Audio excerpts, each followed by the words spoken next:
ఆ ఉప ముఖ్యమంత్రి ఏదో స్టేట్మెంట్ ఇచ్చిండు.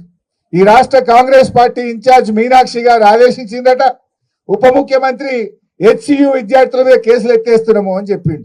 మరి పెట్టిందేవాడు? కేసులు పెట్టిందేవాడు? పెట్టిందేమో ముఖ్యమంత్రి. ఆయన్నే హోంమంత్రి, ఆయన్నే ముఖ్యమంత్రి రేవంత్ రెడ్డి. రేవంత్ రెడ్డి కేసు పెట్టడట, బట్టి విక్రమార్క కేసులు ఎత్తేస్తారట. ఇదేమి రాజ్యము? అసలు కోక తుక్కనాడి అంట చూడు, తోక కుక్కనాడిస్తుందా, కుక్క తోకనాడిస్తుందా?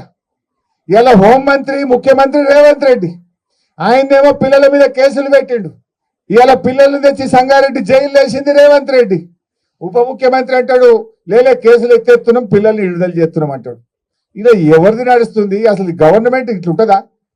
గవర్నమెంట్కి ఒక పద్ధతి ఉండదా? మరి నేను రేవంత్ రెడ్డి అడుగుతున్నా, నువ్వు అక్రమంగా కేసు పెట్టినావు, నువ్వు తప్పుడు కేసు పెట్టినావని నీ ఉప ముఖ్యమంత్రి వాళ్ళని జైలుకి వెళ్ళి విడుదల చేయమన్నాడు. మరి నువ్వు క్షమాపణ చెప్పు. రేవంత్ రెడ్డి నీ ఉప ముఖ్యమంత్రే చెప్పిండు, నువ్వు ఆ పిల్లల మీద అక్రమంగా కేసు పెట్టినావు, ఆ పిల్లలను అక్రమంగా జైల్లో పెట్టినావు, ఇది తప్పు అని నీ ఉప ముఖ్యమంత్రి కేబినెట్ మిత్రులందరూ కలిసి వాళ్ళని జైలుకి వెళ్ళి విడుదల చేయమన్నాడు. కేసు పెట్టింది నువ్వే కదా రేవంత్ రెడ్డి.